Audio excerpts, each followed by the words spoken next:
Welcome everyone to EIPIP Meeting 61. I have added agenda in chat. The first item listed here is removing EIPV as a required check and adding EIPW as a required check. Sam, we have managed to move it to Ethereum repository. And currently both are working, or was it action needed here? Yeah, so right now EIPV is the required check and is running, and I'm just proposing that we remove that and switch to EIPW as a required check. Anybody object? Sounds good to me. All right. Okay, and Gavin does not have a microphone. In the chat, he mentioned I'm in favor of that. Okay, as next steps, who is supposed to do what? It is just to be I'll do it. Okay, thank you. So that is done. Moving on to the biggest section of this meeting today. There are some GitHub issues and pull requests that I have collected and added here for discussion. Some of them were suggested as a comment to this agenda, and some I found it in the repository, and I have tried to order them based on their number. The first one is 5265. It is to include superseded status and superseded by. Any thoughts?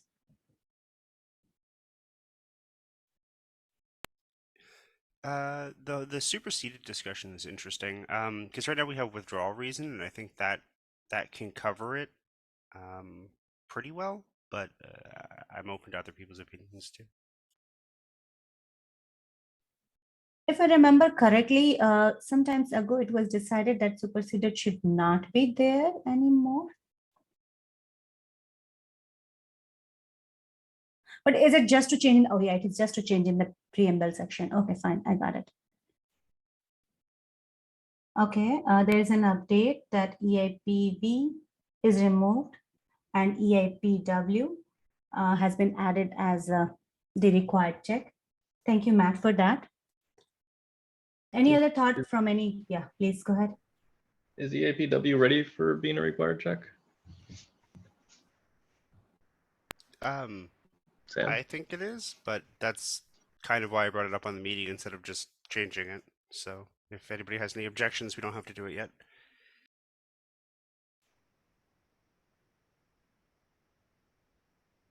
It's pretty strict, which I generally like. I'm a big fan of it overall.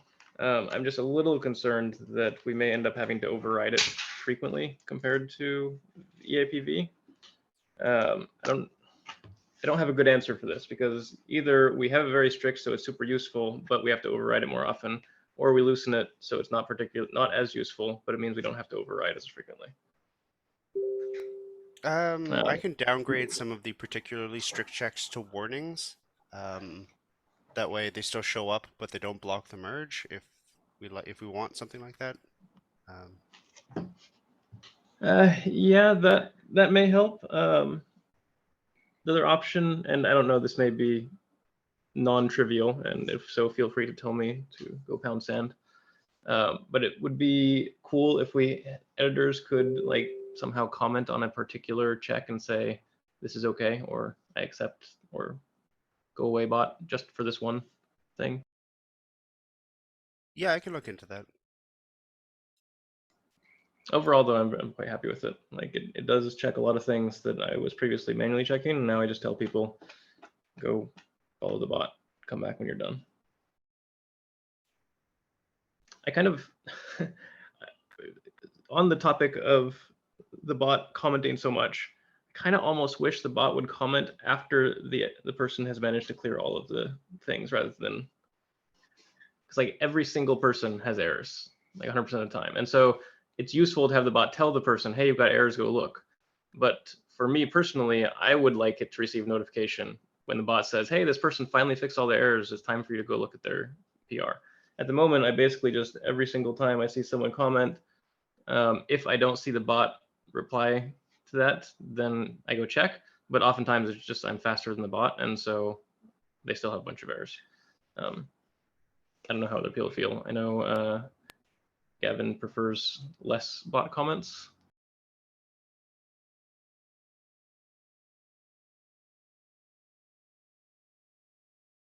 yeah, I think it'd be like I want to figure out a way to signal on an EIP generally when an editor is required. So that might be like putting a label on it when all of the checks are passing or something like that. So I'll add an issue for figuring that out too.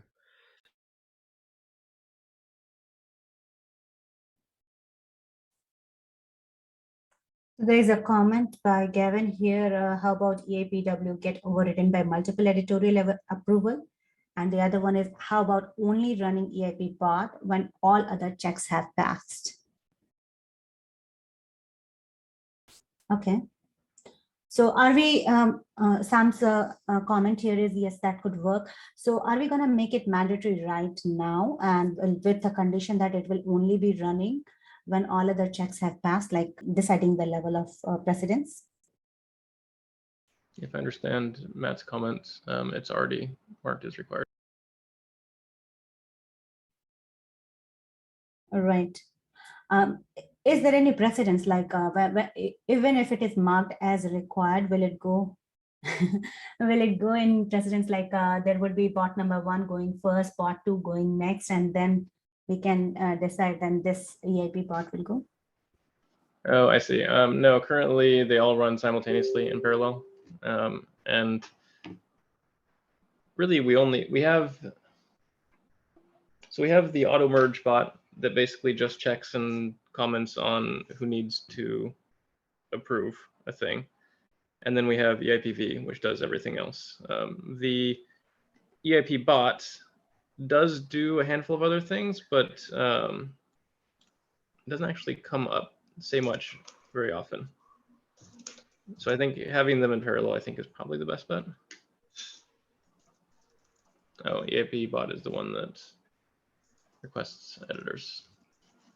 Yeah, I think having them in parallel is appropriate here.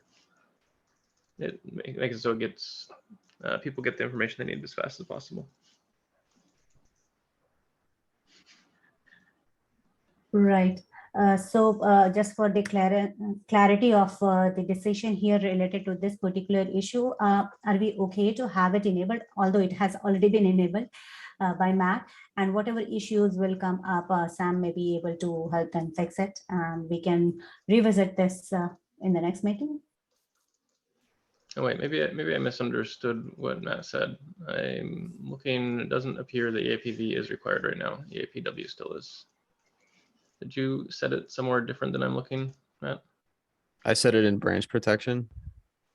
Yeah, branch protection rule for EIPW master. is the new one. Oh, sorry. I saw EIPW validator and I just ignored the W. My bad. Yeah, I mean, it looks like a V. It's just EIP VVV validator. That's what I saw. Okay.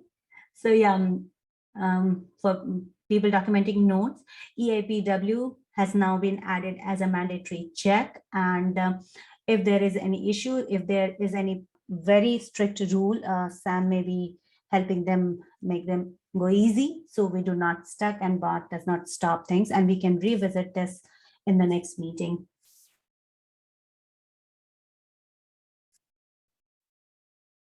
Moving on, as we were discussing 2.1, that was proposal to include superseded status by superseded by.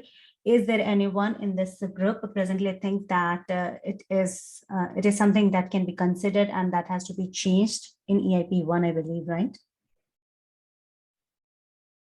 I mean, is there any significant use of making this change? Is the right way to put this question?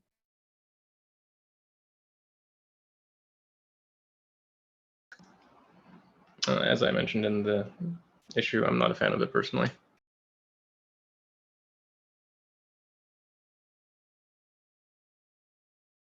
Anyone from the editors group strongly in favor of this proposal? I don't see the proposer in this meeting. Yeah, he's not here in this meeting. So I can let it be there, and maybe we can expect some more feedback and comment from other EIP editors if they have any strong feeling either in favor or in against. So we'll keep this issue open. This is the relates to. Sorry. Super. Was this? Oh, sorry. Okay. Yeah, no, relates to will be the next one. Yeah, so I was just talking about superseded by. So yeah, there is a request to change in the name of one of the headers in preamble section. The issue number is 5265. Moving on to the next sub-item, that is issue number 5274. It is the proposal for EIP preamble include relates to as an optional field. This is by the same user. I don't see him on the call, but yeah, any strong favor or any discussion needed here?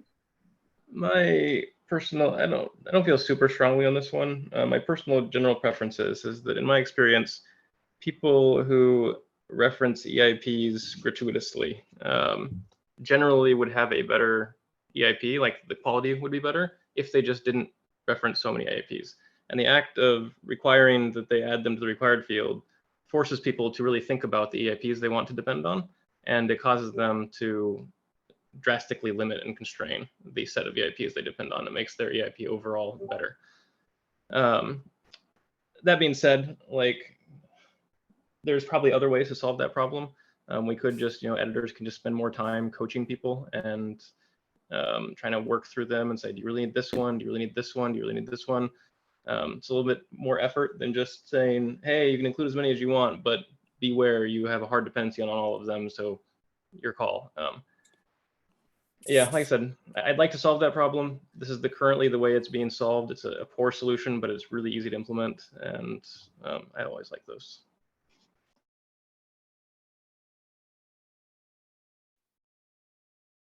And I'm a fan of adding more context than less context. Like I don't see a problem with referring to other EIPs that aren't mandatory, even if they're just interesting reading. So I think you and I have different opinions there, but I also don't think we need a relates to field because, like, we have Markdown. We can just link to things if we're related to them. So. Yeah, and for what it's worth, I was editing one of my EIPs today, and I added a link to EIP 165, and I was like, oh, but now I have to add it to the required section. Damn it. And so I removed it, but I will admit the text was slightly worse because of it. EIP 165 would have been a perfect example. Like I was saying, I was suggesting in my EIP that authors should also implement some kind of introspection or interface detection mechanism, such as EIP 165. And so I do recognize the value in these sort of links. It's not lost on me. The IETF for RFCs insists on a proper reference section with proper citations at the end, not just mysterious numbers in the header. So you can actually see what something refers to, and especially if an external link has problems, you have a proper citation so you can find other copies, even in the library. I don't think EIPs are in any libraries. No, but they can refer to documents that, if they're not online, are available in professional journals and in university libraries.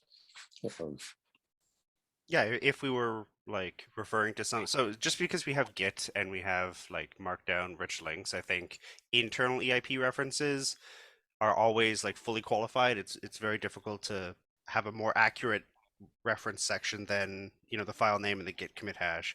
But if we did allow external references, I'm fully on board with like fully qualified references, and just like you're describing. Even internally, it provides a title and authors to put things in context. It's just a professional way to do things, is to have readable references. The header is a convenience for the bots.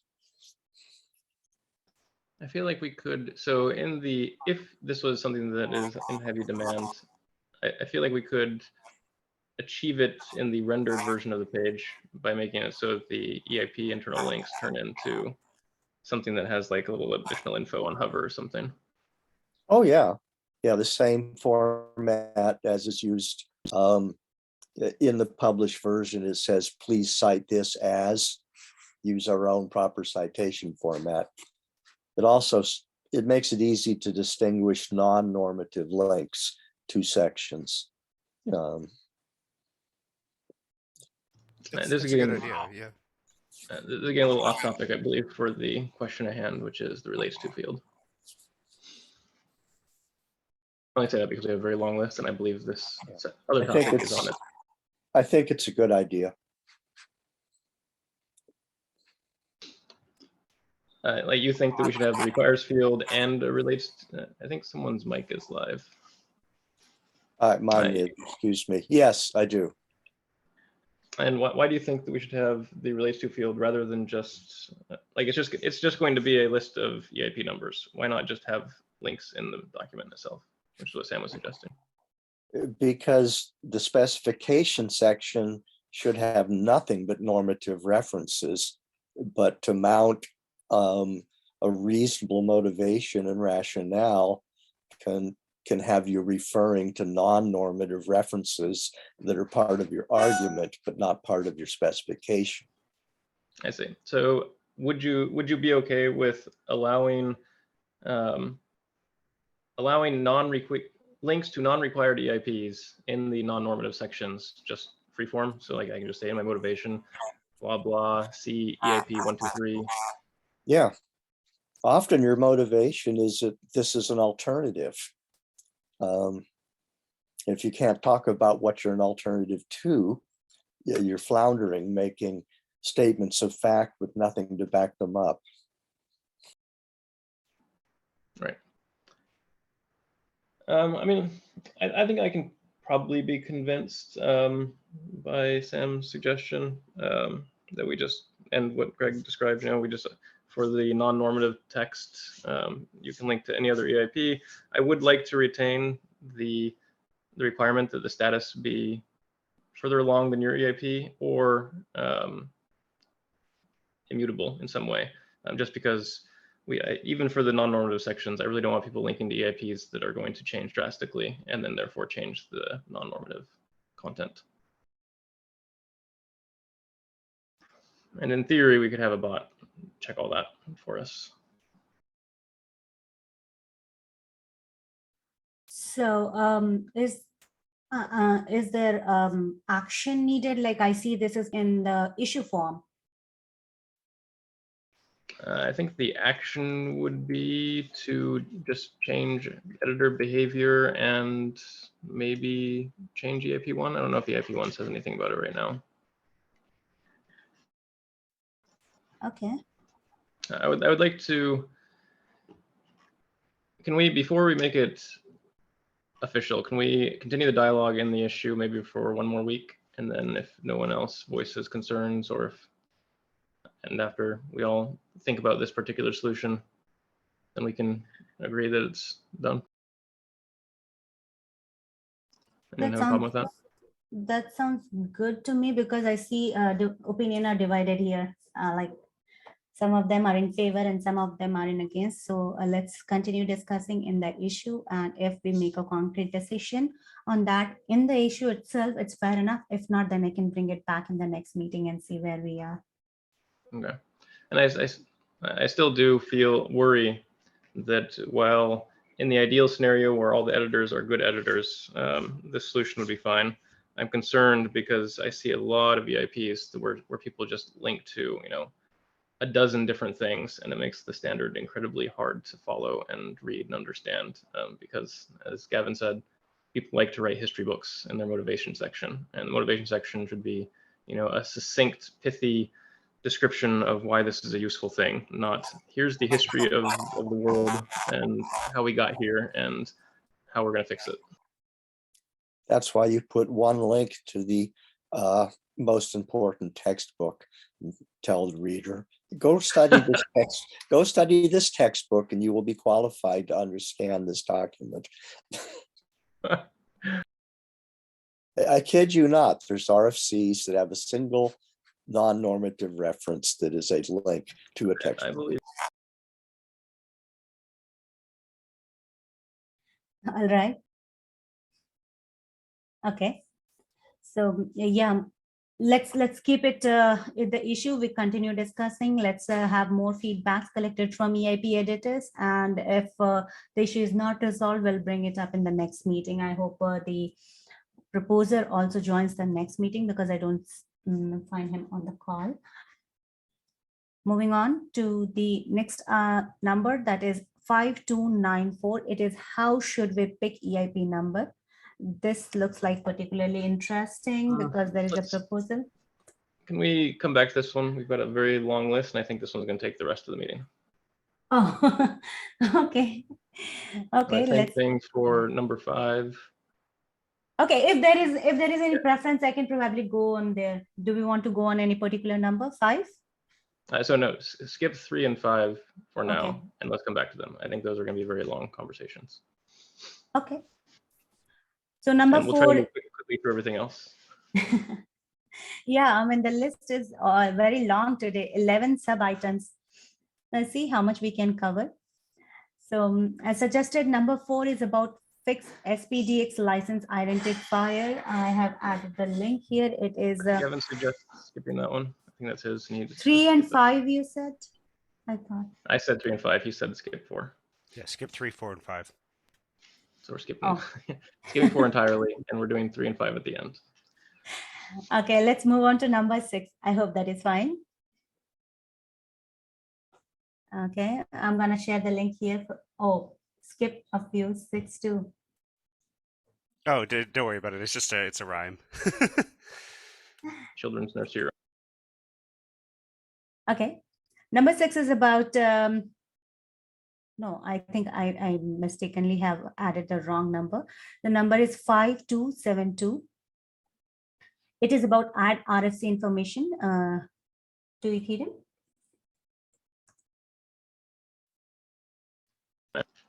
Yeah, so the TLDR, my position at the moment is that I don't have any problem with linking to RFCs. My problem is the door that it has potential to open, because we actually do get quite a few people who want to link to their new standards repository. It's got like 3 standards in it, and they call it a standards repository. I mean, every standards repository has to start small, and so I get it. But like some of these repositories, I doubt will survive the year. Like they do not have the longevity that RFCs have, for example. And so my concern is that if we open the door to, okay, these standards repositories are allowed, these are not, we're opening the door to people to argue that, oh, well, my standards repository should be allowed as well. And we do get people suggesting this. Like they're like, well, you reference RFC 2119, so that's a standards repository thing, which why don't you reference mine as well? And so if we had like a strong mechanism, like a good shelling fence for saying, you know, preventing this from happening, then I would feel a little better about RFCs, in which case I wouldn't care whether we linked them or included them or whatever. The one reason I do like the current suggestion of including the RFC as wholesale is because this allows anyone to include any standard from any other place as long as they're willing to copy it over wholesale into the repository, and they're allowed to. Whereas if we link to it, now we have to get in the fight over, you know, what external resources are people allowed to link to and what aren't. Right now, it's very simple. None is the answer. And we can give that answer out very quickly, very easily, and we can just stick to it and we don't have to fight with people. Whereas if we start saying some, then things get much harder.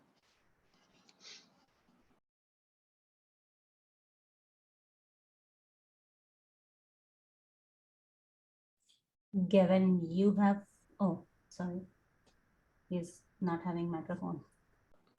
Think that any standards that we link to must be around for 3 years, and Matt suggested 30. I think I'd be okay with 30. Like if you've got a standard repository and it's still around for 30 years, I mean, that's like what, RFCs, maybe a couple other from the IETF, and not much else. And so it does give us a pretty nice thing. And to Sam's question, what is a shelling fence? A shelling fence is a line in the sand. It's more specifically, it's a thing that you can reasonably believe that once you cross some blurry line, when you get to this thing, it's very clear that you have a new line that you will not cross. And so it's basically, if you imagine slippery slope, a Schelling fence is some fence that everybody can agree on, where everybody involved in this process, that it will be very clear when you cross that layer.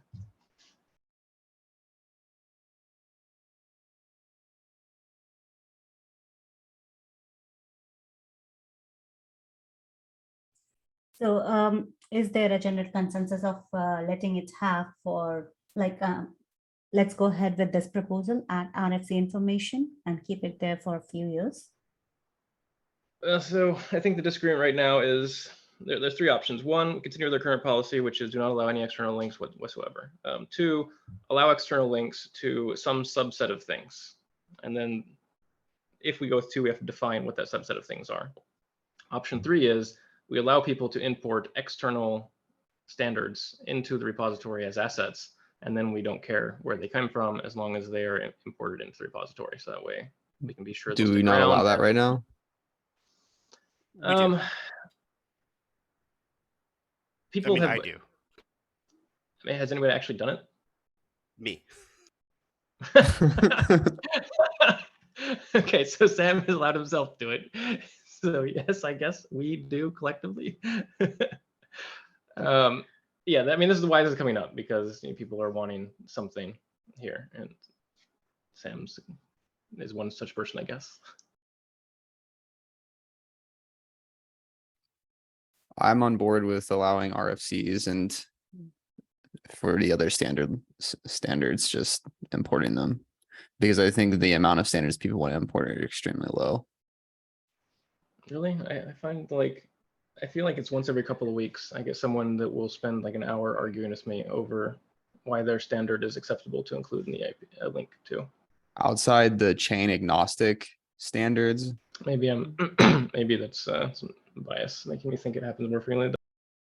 I feel like that one does come up somewhat frequently, but beyond that, I haven't personally seen many.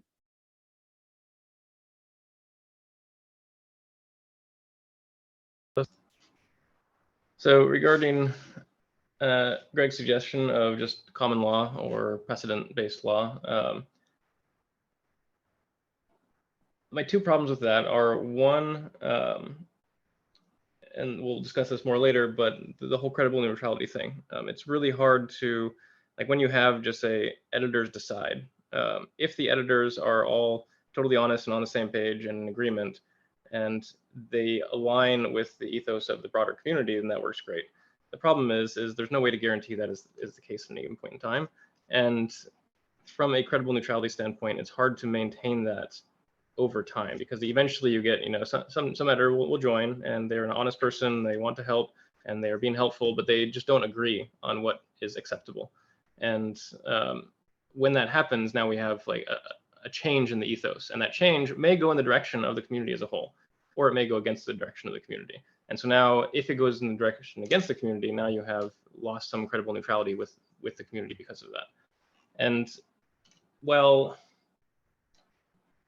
and just this is something that, whereas if you have hard and fast rules that are just written down and they're just applied uniformly to everybody, then it's much harder to go down that route of, okay, why is this allowed but not that allowed? And then the second reason I'm not a huge fan of it is just because we historically have been very short on editors. And I will admit, lately, there's been a lot more active editors. And so maybe this is not as big of an issue as it used to be. But we have also gone through times of lots of editors and then they all disappear. And so hopefully you'll forgive me if I assume that some subset of the people in this room right now will be gone by the end of the year. And I will be back to the only active editor and once again, having to do all the work myself. And in that scenario, I do not want to be engaging in debates and discussions with every single author that wants their thing.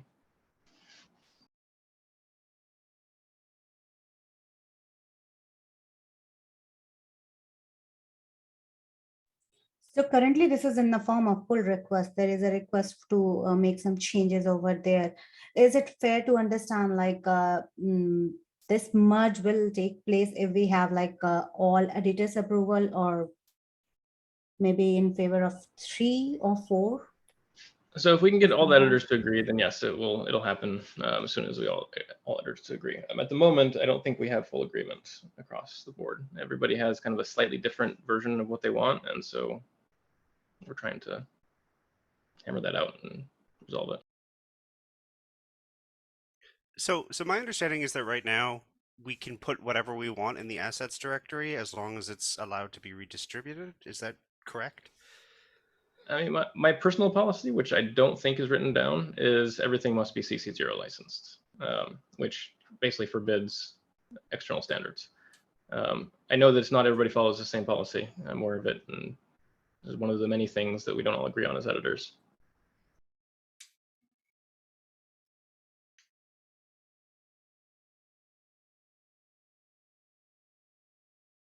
There is this question in the chat.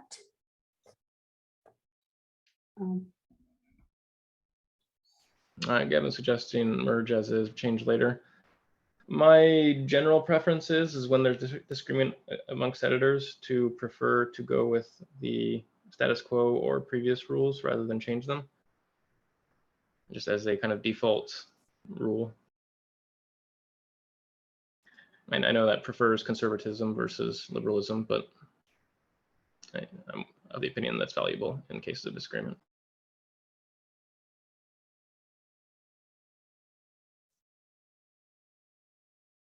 Okay.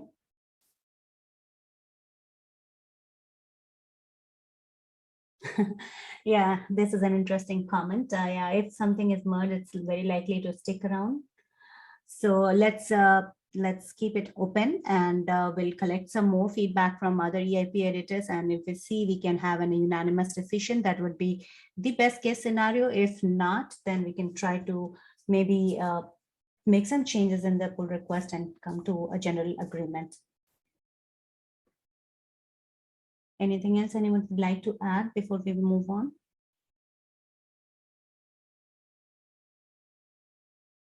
All right.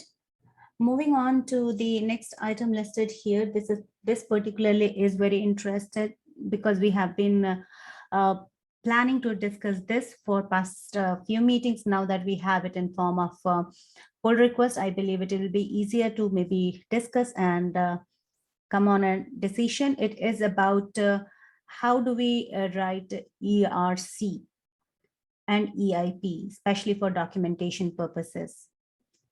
We did make one change on EIP1 that wherever it was written as ERC for documentation, we did write it as EIP.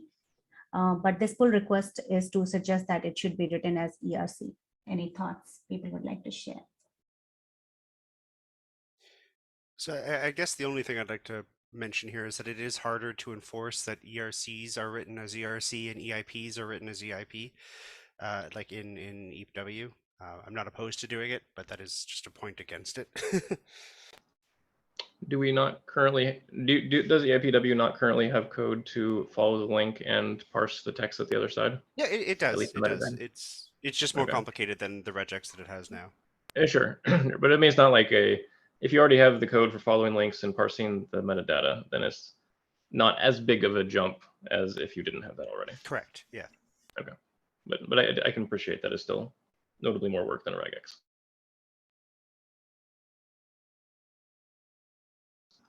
I'm ambivalent. I'll go with whatever direction everybody else wants.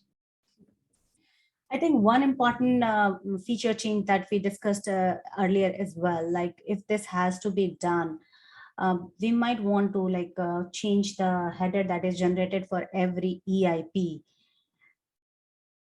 Because currently it is written as EIP, no ERC, no code, no networking, and no interface. It is just EIP followed by the number.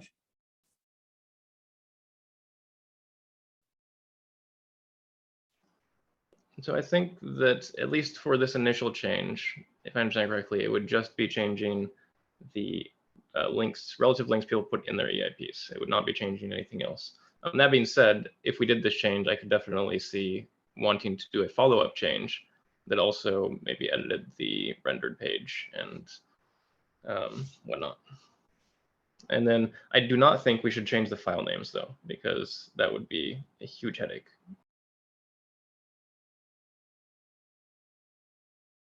Yeah, definitely no changing the file names, and I think we should keep EIP colon as EIP colon in the preamble.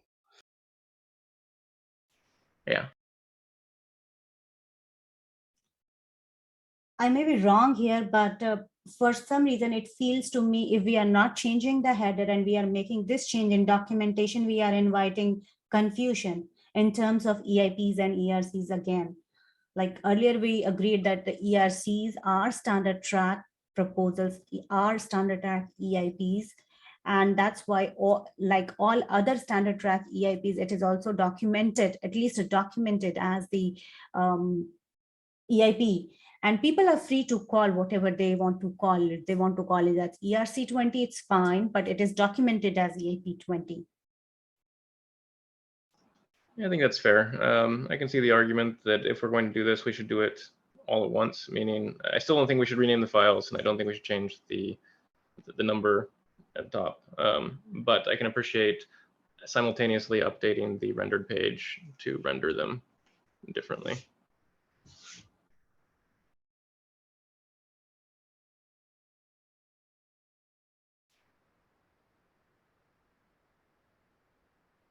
Matt, since you seem to be a proponent and you have microphone.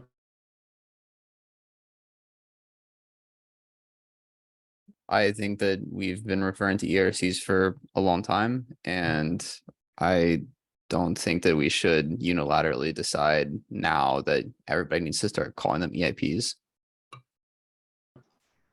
So I believe, haven't we always required them to be EIP dash blah in the text? I've Spoken always language, but- required ERCs to be ERC dash, but I don't think it was codified in EIP1. I see. So your belief is there's some volume of ERCs have relative links that are to ERC, yada yada. They say ERC dash number, and then they link to EIP dash number.md. I keep missing the first half of what you're saying. I think your mic's cutting in too late. Maybe the Zoom is bugging. There are a lot of ERC links in the ERC, the different EIP and ERC category that start ERC dash number and then link to EIP dash number.md. I see. So the link itself is to EIP, but the text, the alt text is ERC and a bunch of ERCs. I And guess said, like I don't my let everybody else decide. policy has generally been strongly prefer ERC dash number, but I wouldn't die on the hill of someone calling it EIP dash number.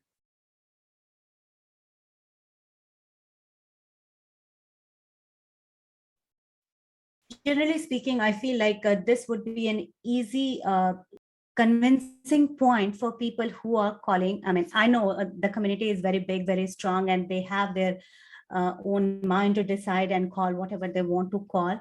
But when an author is documenting a proposal and he or she is trying to refer to an ERC category proposal, he is writing ERC-20 and directing it towards EIP-20.md. He knows that it is called as EIP-20.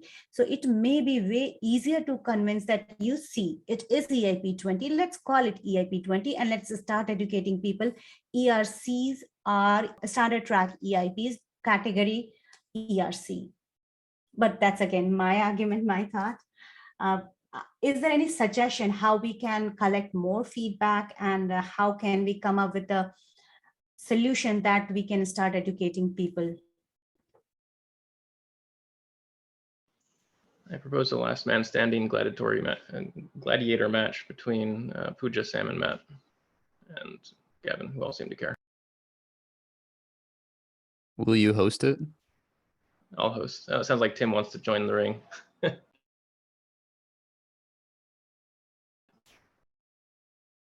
One thing that we can do is like we can start sharing this pull request and ask more people to come and add feedback how they would like to see it. It's about community, so maybe it's beyond editors only, and we can probably invite more community, though I don't know how much is the reach, but does that sound like a reasonable solution for now? I mean, I'm okay with punting this till later.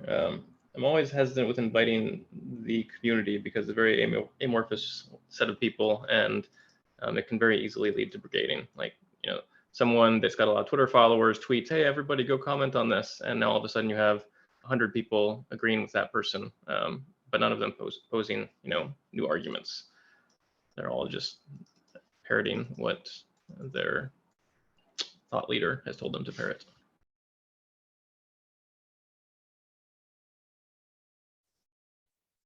It looks like an eternal debate. It has been there for a very long time. As we move on and potentially skip some of these other ones, we have time for those two big ones. Okay, we can move on. Any particular number that we want to pick today next for? Because I know we have only. Does so I think several of these are yours, Gavin. Remove old EIP 20 file, disallowed smart in EIP title and description, centralized discussions to, and last call edition with changes in standard. So I think we can skip number 10. The person who wrote that I don't believe is here. And so we would just be agreeing with ourselves. Number 8, I think that's what Gavin is suggesting here.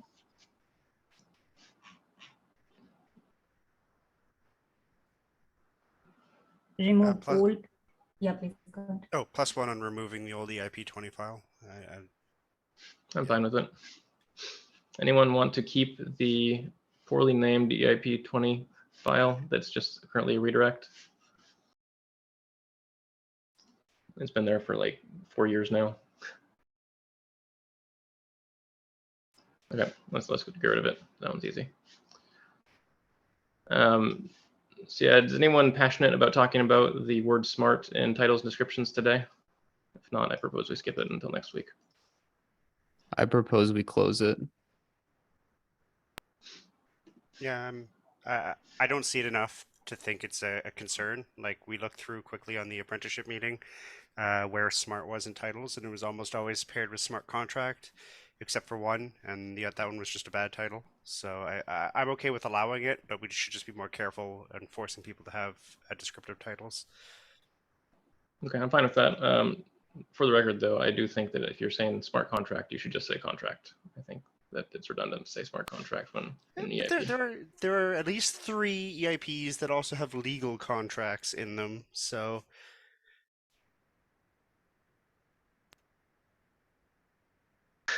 Okay, we can talk about this another time, but I'm fine with not standardizing on that, at least not making it official.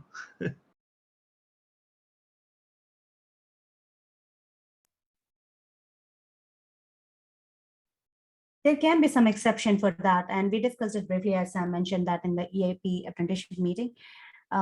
We can, I mean, it can be in discretion of EIP editors, right? If it is like not good at all, probably it can be recommended there. Yeah, it's fine. Like, I'll probably still tell people, please don't use smart, but I'm fine with this not being a rule that we actively enforce. And if other editors want to allow smart in the title, like smart contract, I'm fine with that. Oh God, them spiting words, Matt. All right. Okay, so I propose we move on to I'd say number 5. Number 3 and 5 are more or less the same conversation, but I think 5 is one that we need to resolve sooner rather than later, whereas 3 is one we can delay if we need to.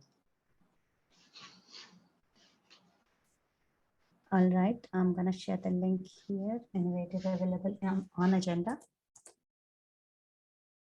So I know there has been discussion going on Discord. I'm surprised it hasn't spilled over into Twitter yet. Or maybe it has and I just don't follow the right people. So for those listening in, I will try to describe the situation as fairly as I can.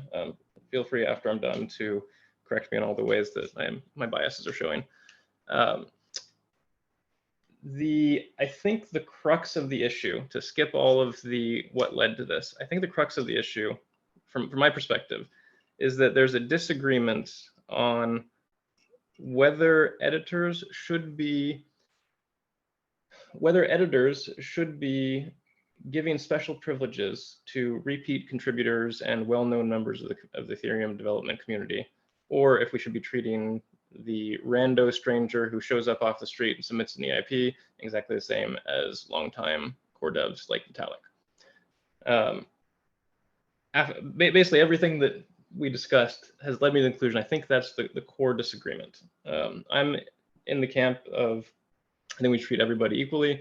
If Vitalik shows up, I'm probably going to treat him more strictly, or when he shows up, I treat him more strictly than I treat other editors, specifically because I want to make it clear that no one gets special treatment. I don't care how important you are within the Ethereum community, you get treated exactly the same as the rando with a brand new GitHub account that shows up, as long as you're not a spammer.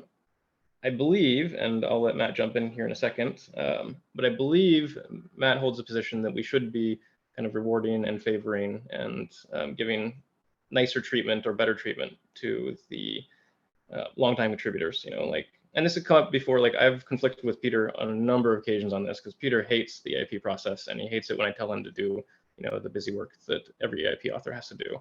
And I keep telling him, no, you have to do this busy work. And eventually he handed off to Tim, and that worked great, because Tim just did the busy work and we got it through pretty quickly.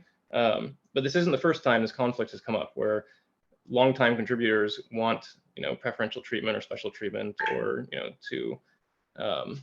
for things to go a little smoother for them than everybody else. They don't have to follow the rules like everybody else does. And I'm pretty strongly against that. And to finish, the reason I'm against that is because I do think the EIP process is part of Ethereum's governance process. And I think it's very, very important that Ethereum's governance process remains as credibly neutral as possible. And one way to remain credibly neutral is to make it very, very obvious that there is no favoritism, there is no old boys club, there's no insider deals, there's no, because everybody is treated exactly the same, we can be confident that there's nothing underhanded going on. There's no one trading favors behind the scenes, because everybody follows the exact same set of rules. That's what the bot is for. That's what the bot is for. The bot assigns the number, and it doesn't matter how we feel about it. Sure. So that's the second thing. That's issue number 3 on our agenda here, is how can we resolve this very specific problem of EIP number assignment? But I think the broader problem is that the editors currently don't all agree on whether we should be giving preferential treatment to the core devs and longtime contributors, or should we treat everybody the same? And I think even if we solve the numbering problem, we're still going to have this problem crop up somewhere else. And I think we should resolve that. We can't resolve everything with a policy up front. If we have a discussion later, we have a discussion later. Well, I mean, so this is the discussion later. That's what I'm saying. We need to have in the past, when we run into these walls of credible neutrality, we've simply let the bot do it. So we simply get out of the argument. It's just the way it's done. Right. I think Mika's point though is people have abused, to use kind of the strong term, the bot, right? And not that and then the question is does that matter? If okay, the bot is saying you get the next issue number, well, if I open 1,000 issues to get the next round, 1,000 number, what do you do in that case? Generally, block the person. Sorry, what was that, Greg? You block them. Right. Okay. Should we block Alex? Alex, right. And so that's the thing. The mild case. I don't want to talk about what already happened. It's gone. It's done. We have a way to assign numbers. We can't just sweep the problem under the rug every time it happens. We have to actually address it, or it's going to happen again. No, we don't. I mean, this will happen again if we do nothing. We've already addressed it. We've gone over and over and over. It's addressed. No, we still have the EIP is still open. Alex still has the number. You've made it clear. If anybody does this again, they will face the wrath of Mika. That's reason enough. Okay. We have said so. I said that the last time, and now is the time for the wrath. And okay, should I ban Alex because he's facing the wrath? I don't think so. But I We've think got that we it. do Come need to on. address this. We can't just keep kicking the can down the road every time it happens. Yes, we can. I mean, okay, so yes, we can keep kicking the can down the road. I don't think we should keep kicking the can down the road. Yeah. It's the lightweight can. We have steel-toed boots. So I would like to know, do you believe that I represented our disagreement well, Matt? Like, do you feel like that accurately represents kind of where our misalignment is? I guess I don't really see it as preferential treatment, because to me their contributions more weighed into like my editorial judgment of whether or not they were spamming the repo. Everything else was followed according to EIP 1, and it's not like they were breaking any kind of rules and I was allowing them to break rules. There's no rule against sniping an EIP number. And, if somebody else came in with that number, maybe it would have been more likely that they created that spam. But I just feel like, given, my experience working with them in the past, that's not something they would do. And so I felt that, they had followed all of the standard procedures. And so I don't think it's the same as like Peter wanting to just move something to final, which I agree. I think that everybody should follow the same process. I just think the authors of 5,000 did follow the correct process. So I think what you described there, I think what you described aligns with my feeling situation, because my feeling is that if your familiarity with a particular author comes into play in your decision making, then it by definition is not a credibly neutral process any longer.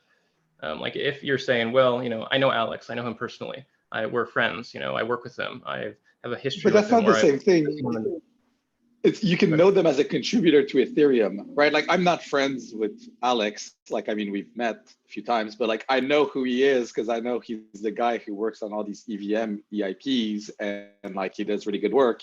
And I'm not an editor, but if I was, I would be like willing. It's not even to like accommodate him, because it's like, I think I agree with Matt that like he generally followed the process, but it's like, I don't know.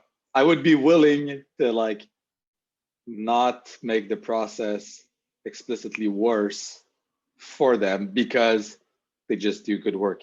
And this is not like, yeah, it's not because I like Alex particularly or don't like him. It's just like he's like a valuable contributor. And right, and so I agree that he is a valuable contributor. My concern is that for an outside observer, what they see is a different set of rules being applied to different people. If you already have like 10 EIPs since like 2016, which I think, right, I think it's reasonable, to be honest.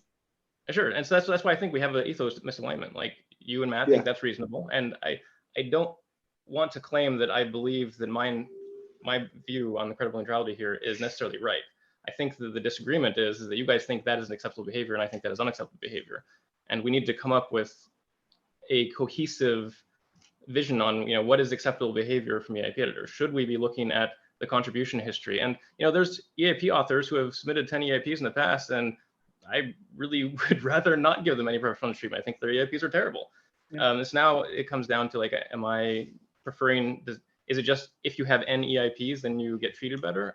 But like any rough consensus system is going to end up like that. It's like the same thing as all core devs. Like another way to like frame this would be like, why do we let you, Mika, speak on all core devs, right? Like people could just say like, oh, he's not part of a client team. He doesn't like, he shouldn't be here.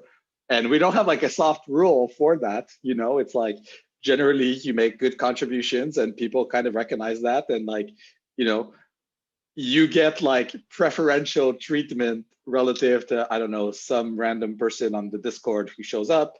And like, I don't know that we could draw a line there. And I think if we drew a line, it would just be bad because it becomes like, I don't know, you just can't like manage just as like a pure bureaucracy because like people's idiosyncrasies kind of end up, I don't know, in different places. And if they're good contributors, you need to accommodate that to some extent.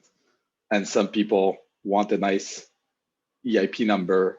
So I don't know, especially for something like for something like that, where it's like, you know, a like very soft abuse of the bot, you could say, that's kind of why I see it as a non-issue, I guess. It's a, if Alex had like spammed 1,000 issues, you know, So on the someone GitHub, spammed issues, and then Alex immediately sniped. The problem is we cannot, the only reason we don't believe Alex spammed the issues is because we trust Alex. And I really don't like the idea of saying, I trust that guy, even though all the symptoms look like he did something very bad that we should have gotten him banned. Even though it looks like that, I trust him. Whereas that other guy who did the exact same thing, I don't trust him because, you know, I don't have a history with him. That's where I get very uncomfortable.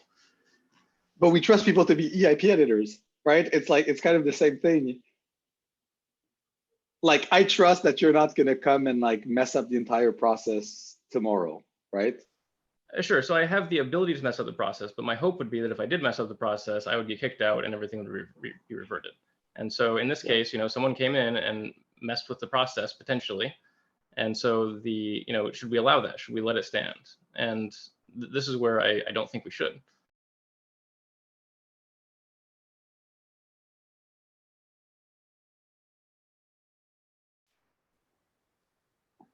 So, I mean, what are you afraid of happening? Because in my perspective, like the EIP numbering is not very high on the list of important things related to Yeah, Ethereum. I agree.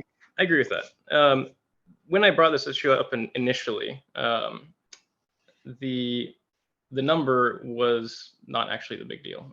The bigger issue was that I saw that Sam told an author to renumber their EIP, and then they refused to renumber the EIP, and they merged it. I did actually notice that Alex was a co-author at the time when I initially saw the issue. And then you merged it. And I assumed initially that you just didn't notice Sam's comment and you merged it without realizing that the author didn't respect Sam's comment or respond to it or anything like that. So I was like, hey, this is just a mistake. You know, this author is maybe they missed the comment from Sam or they forgot about it or something. But then the more I dug, the more I was like, oh, wait, no, this author definitely saw the comment from Sam because it sat there for 3 months. And then I dug some more and it turns out that, you know, the author reached out to you privately. And now things are not happening in public, which is what has happened every other time that this has occurred. It's been brought up in public. And so like the issue that triggered this all was the EIP number sniping. But by itself, that was not that big of a deal. And I probably wouldn't have even, I would have pushed a little bit to renumber it after the fact. But if that was the only issue, if someone got away with a snipe, people have gotten away with snipes before. We know of several. I probably would have let it slide. My far bigger issue is how the situation was handled and who was involved with it. Again, the private discussions, it feels like is not how we have historically handled any of this. We had an editor who specifically told the author to change the number, and there was no public discussion after that. It just, you know, changed. Like these are the things that are the issues, because to an outside observer, and this is to answer your question, my problem here is to an outside observer, it looks like you have a couple of EIP editors. You have an EIP editor who's an author and an EIP editor who, you know, followed a normal procedure of renumbering snipes, and then another EIP editor who just merged it blindly, like without respecting that first editor's comments.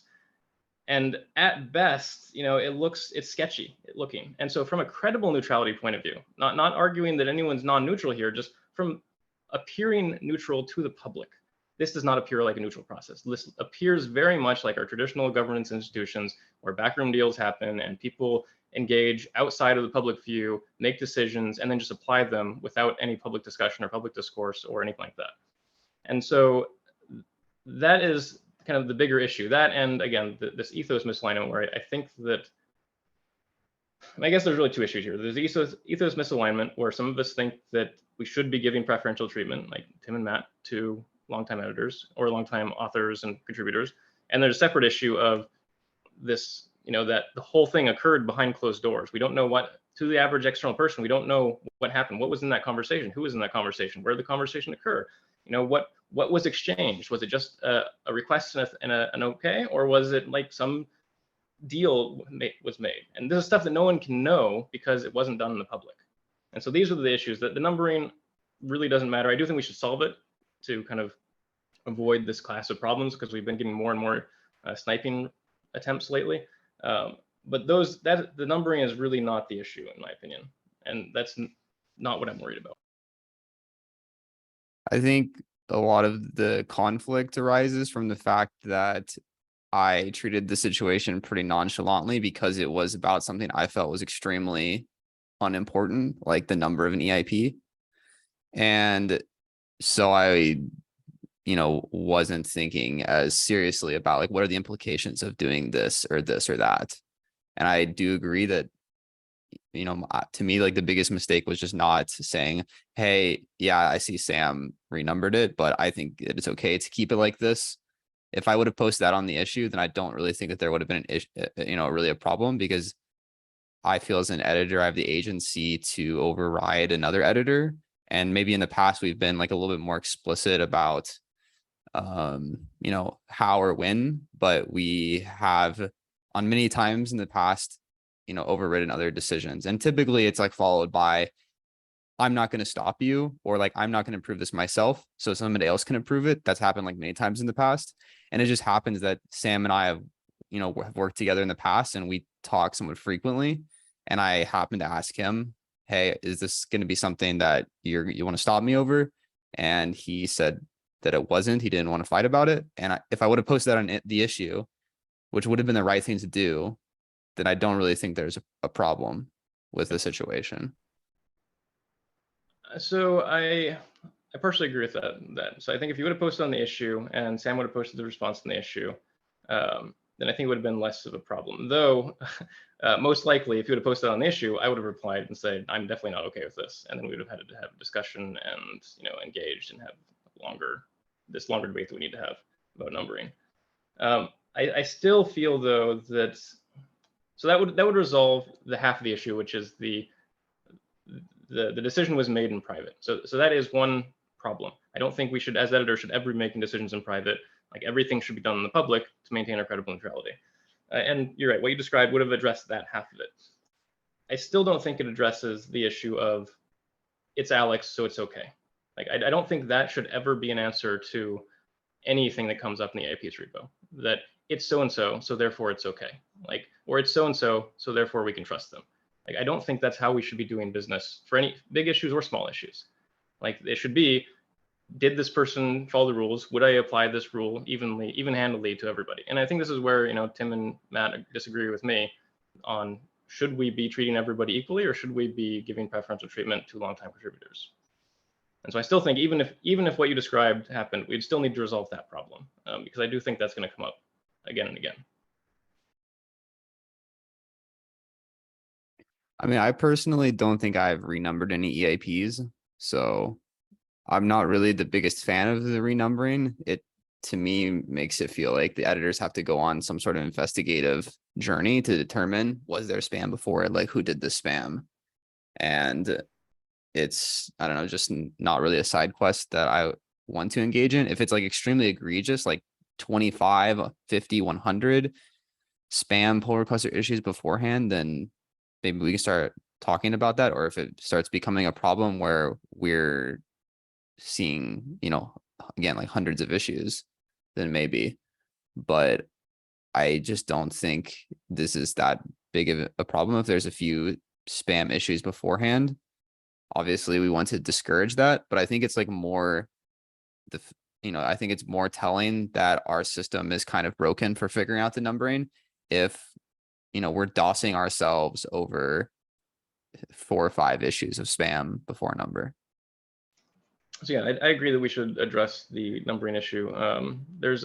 So if we very briefly switch over to agenda item number 3, there's several options that I think would completely mitigate this entirely. So numbers are essentially randomly assigned, and editors don't have any control over them anymore. And then if you happen to get 5,000, you got lucky. But like I said, I still would like to resolve the issue of whether editors should be treating core devs different from. I mean, how is this going to manifest? Like, what other ways can we treat core developers differently? Because I think that the EIP number is like a small area of a very small amount of editorial ability as an EIP editor. I don't really know what else is out there. So some examples that have happened in the past, and some of these I think you and I agree on, some of them I suspect we don't. There's that Peter, has repeatedly requested that he doesn't have to follow the process. So that would But there's be, no a core dev editorial wanting something judgment different, and there. then us, if we don't agree on this broadly, then some editor may decide, it's Peter, it's okay. He doesn't need to go through the draft to review to the last call to final. He can just skip to final.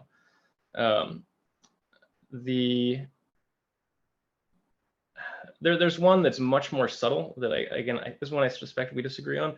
I have noticed that when a core dev submits an EIP, it gets reviewed within 2 days, and not by me. Like someone else actually beats me. It's like the one time I get beaten to reviews on EIPs is when a core dev submits. And this is a subtle one. It's nothing that you can say, hey, you're obviously doing something bad here. But it's noticeable, I think, to repeat EIP authors who get frustrated when they see, every time Vitalik submits something or his name's on something, it gets reviewed like within 24 hours and it gets merged like almost right away.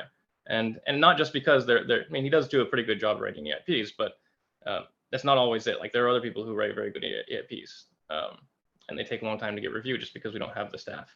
And so it's just another small example of us giving preferential treatment to a inside group versus an outside group. I just don't think that these degrees of freedom affect Ethereum in any, material way, though. So like I said, it's all about the credible neutrality. Like I think that it's very important, and perhaps this is the real core disagreement between us. Perhaps is whether credible neutrality for the EIP process actually matters.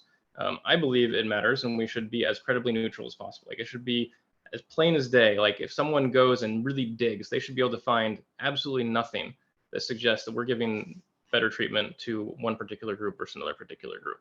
And if someone digs today, they'll find a number of cases, where we are potentially giving better treatment to one group versus another group. And I believe that it should be impossible to find such examples of things. And so like my process, just coming from as an example, I go through the EIPs in the order that they show up. I ignore who the authors are. I treat everybody exactly the same. And that includes sometimes telling Peter to go away and he has to follow the same process as everybody else. It sometimes means that I leave, Vitalik's PR to much later because I'm backlogged with other people's stuff. But these are things that give us credible neutrality that I think is very important.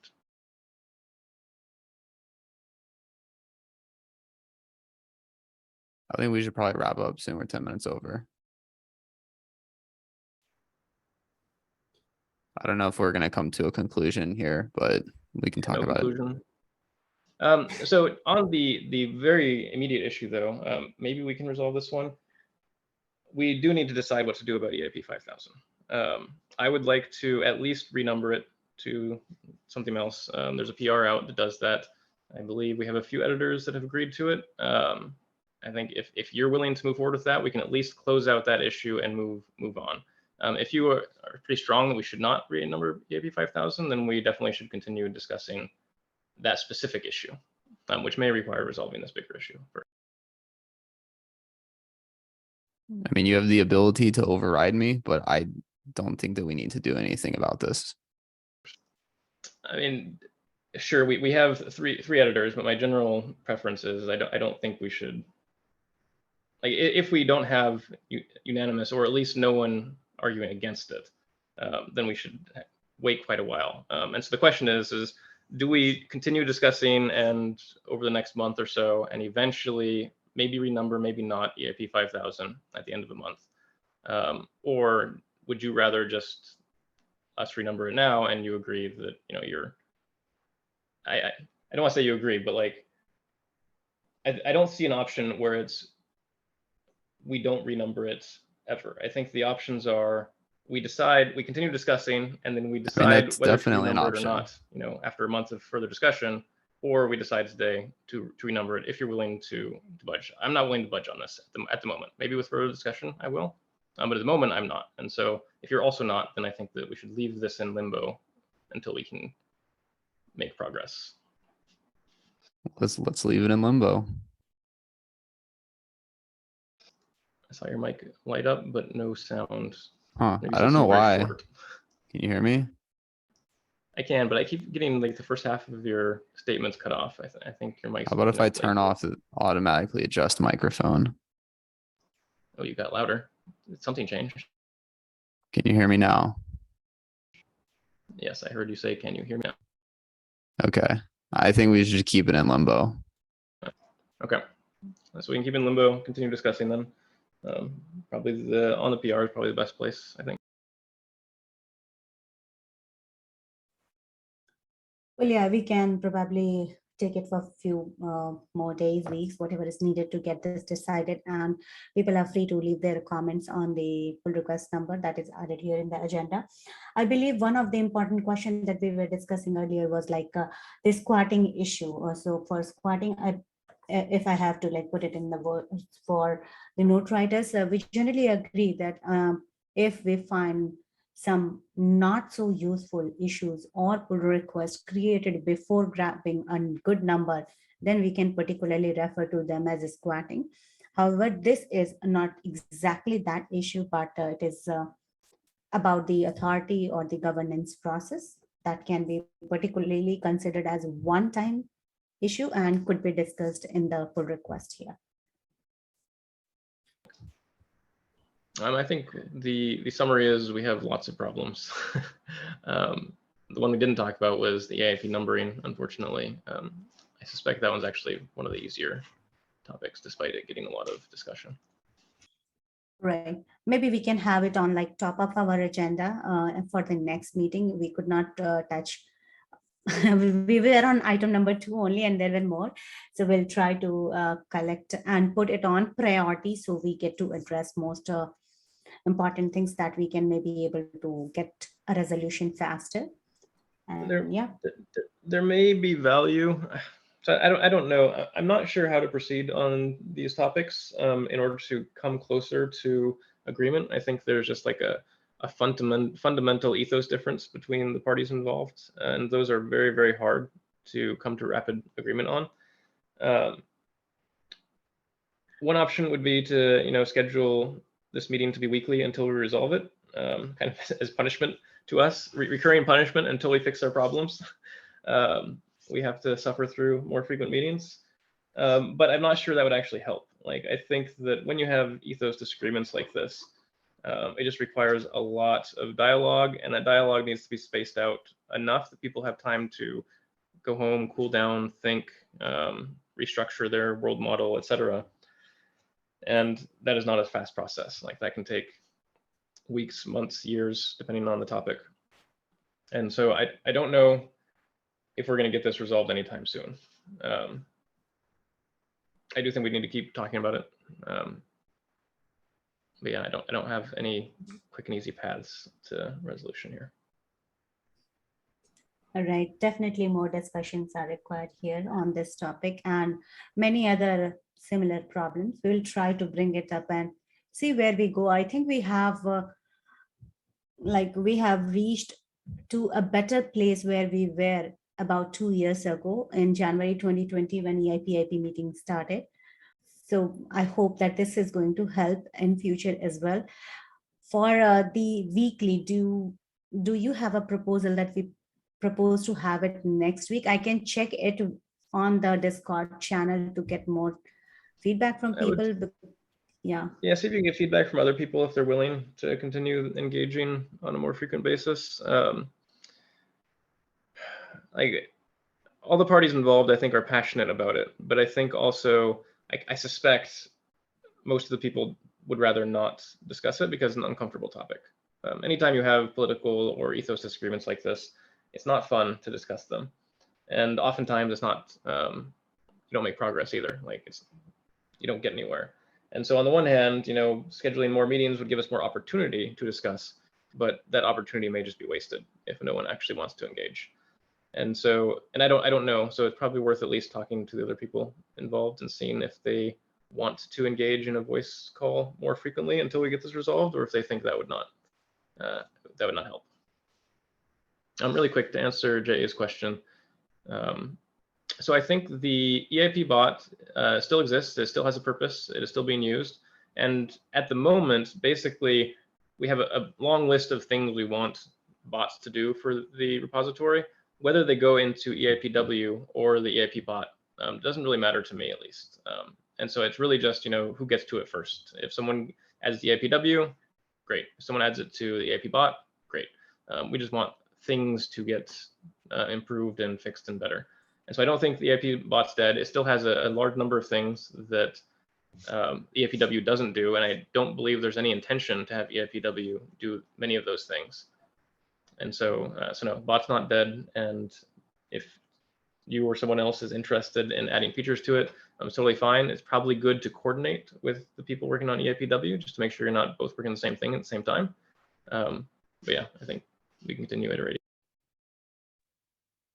Thank you. Just briefly, that's fine. But if we don't manage to get the test, the code test for the EIP bot, we will never progress. I mean, I have tried everything.